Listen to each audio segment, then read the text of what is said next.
حل ھذا الا بشر مثلکم، یہ تو معمولی بشر ہے، تم جیسا ہم نہیں مانتے۔ جواب، وما ارسلنا قبلک، نہیں بھیجا ہم نے آپ صلی اللہ علیہ وسلم سے پہلے پیغمبر بنا کر، الا رجالا، مگر مردوں کو۔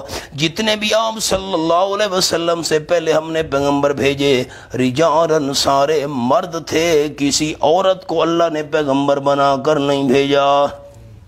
مولانا ایک جملہ کہتا ہوں، اگر آپ آگے سنانے کا وعدہ کریں تو پھر میں سناتا ہوں عوام کو، درس میں، بیان میں، جمعے میں، خطاب میں۔ اللہ نے جتنے پیغمبر بھیجے آپ بتائیں وہ عورتیں تھیں کہ مرد؟ یہ مرد اور عورت والی تقسیم بشر میں ہوتی ہے، نورانیوں میں نہیں ہوتی۔ نہیں سمجھ آئی؟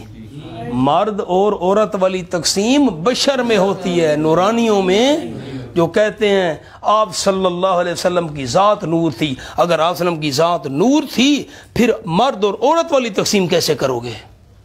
نہیں سمجھ آئی؟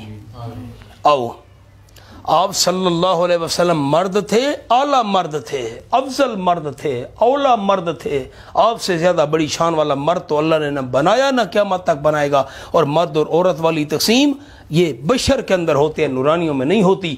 جو انبیاء علیہ السلام کی ذات کو نور مانتے ہیں نا، وہ ان کی بشریت، اب جو آپ کی ذات کو نور مانتے ہیں نا، وہ ان کے مرد ہونے کا انکار کر رہے ہیں۔ مرد ہونے کا خیال کرنا۔